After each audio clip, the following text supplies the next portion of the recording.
네, 이번 한 주는 굉장히 길게 느껴질 것으로 예상이 됩니다. 휴가를 마치고 복귀한 신혜호 반장이 유독 힘들겠지만 그것보다는 여야 대격돌이 예고된 정치권 때문입니다. 자, 우선 헌법재판소장과 재판관 후보자들의 청문회가 일제히 이번 주에 열립니다. 오늘 이석태, 김기영 후보자를 시작으로 내일은 이은혜, 이영진 후보자, 그리고 12일엔 유남석 헌재 소장 후보자 청문회가 열립니다. 또 내일 청와대는 판문점 선언 비준 동의안을 국회에 제출합니다. 또 여기에다가 13일 정치, 또 14일 외교 통일 안보 분야를 시작으로 대정부 질문이 이어집니다. 그리고 쟁점 법안 처리를 위한 본회의가 예정된 14일 중대 고비를 맞이하게 됩니다. 오늘 시작된 헌재 인사청문 레이스에서 야당은 일부 후보자들의 이념 성향을 벼르고 있습니다. 법원 내 진보단체인 우리법연구회 출신, 그리고 국제인권법연구회 출신인 점을, 또 참여연대와 민변 출신임을 지적하며 문재인 정부의 코드 인사라고 비판을 하고 있는데요. 특히 이 이석태 후보자에 대해서는 참여정부 민정수석실 비서관을 지낸 점을 문제 삼고 있습니다. 문재인 대통령 밑에서 직속 상관 부하 관계에 있던 사람을 고도의 정치적 중립성이 요하는 국가 최고 사법적 판단을 하는 헌법재판소에 집어넣는 것, 김선수 대법관 마찬가지만 이거 정말 알박기 하는 것이다. 이 사법기관 장악하려는 의도이다. 자, 한국당은 정부 여당과 대법원이 인사거래를 했다는 주장을 펼치고 있는데요. 문재인 대통령이 직속 상관이었던 이석태 후보자를 김명수 대법원장이 지명을 하고 김 대법원장의 측근인 김기영 후보자를 민주당이 추천하는 식으로 거래를 했다는 겁니다. 자, 민주당은 이 후보자가 노무현 정부 비서관을 지낸 건 15년 전이고 대법원은 추천위원회를 통해 국민들의 의사를 반영해 지명한 점을 강조했습니다. 게다가 제야 법조인으로서 풍부한 사회적 경험이 판결에 묻어날 것이라는 점도 덧붙였습니다. 국가 권력의 남용을 견제하여 기본권을 지켜내고 사회적 약자와 소수자의 목소리도 항상 귀를 기울여 우리 사회의 모든 구성원이 인간적 존엄과 가치를 충분히 줄 수 있도록 혼신의 노력을 다하겠습니다. 자, 이러한 가운데 내일 청와대가 제출하기로 한 판문점 선언 비준 동의안은 전국의 핵이 될 것으로 보입니다. 민주당은 비핵화로 가는 지름길이라며 야당의 협조를 요청했지만 자유한국당은 비핵화 보장 없이 정부가 밀어붙이는 건 수용할 수 없다는 입장입니다. 문재인 대통령이 18일 날 평양을 방문해서 남북 정상회담을 하시는데 이 비준 동의안을 가지고 가면은 훨씬 더 신뢰 있는 남북 정상회담이 될 수 있을 텐데 곧 있을 남북 정상회담에 판문점 선언 비준을 가지고 갈 생각을 하지 말라.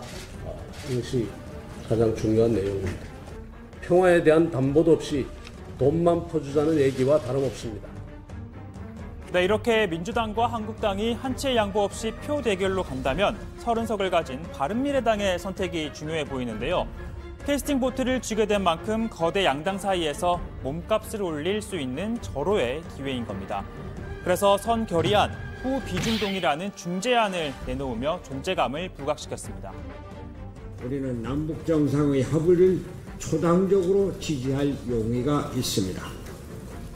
애매모호한 추상적 합의를 국회가 비준 동의하면 입법부가 그 사안에 대해 행정부의 전권을 부여해버리는 상황이 됩니다.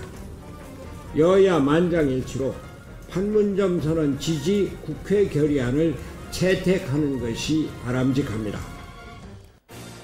다만 여야는 정상회담을 앞두고 정쟁화는 하지 않기로 합의했습니다. 국회로 넘어오면 우선 외통위에서 논의를 하고 정상회담 결과를 본 뒤에 더 논의를 이어가기로 했습니다. 정상회담 전 여야의 갈등이 극에 달하는 최악의 상황은 피했는데요. 아침 일찍 시장을 다녀오느라 회동에 늦은 김성태 원내대표의 선물 덕분이었을까요? 오늘은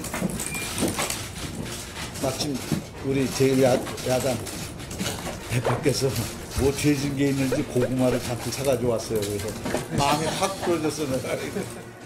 또 우리 문희상 의장님 좀 잘 보이려고 오늘 그 시장 통해서 뜨끈뜨끈한 핵고구마를 이렇게 삶아온다고 이렇게 사가지고 이렇게 드렸는데. 근데 뭐 나중에 오늘 문 나오면은 오늘 늦게 좋은 왔다고 이야기하고 고구마 사와가지고 조금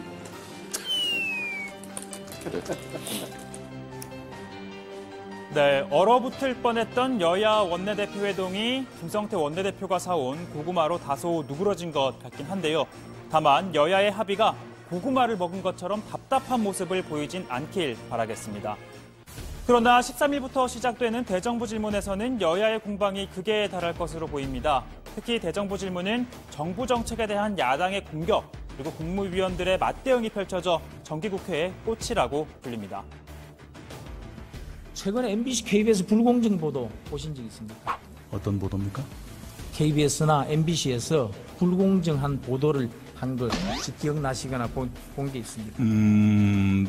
잘 안 봅니다. 네. 안 보십니까? 네. 뉴스도 좀 보십시오. 그래야 세상 돌아가고.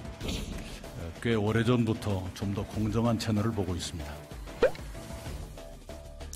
자, 올해는 개헌과 선거제 개편, 적폐청산 논쟁을 비롯해 소득 주도 성장에 기초한 정부의 경제 정책, 그리고 대입제도 개편안, 그리고 최근 발생한 유치원 붕괴 사고 등 안전 문제와 또 2년 만에 다시 발생한 메르스 등 메간투급 이슈들이 쏟아져 뜨거운 공방이 예상됩니다.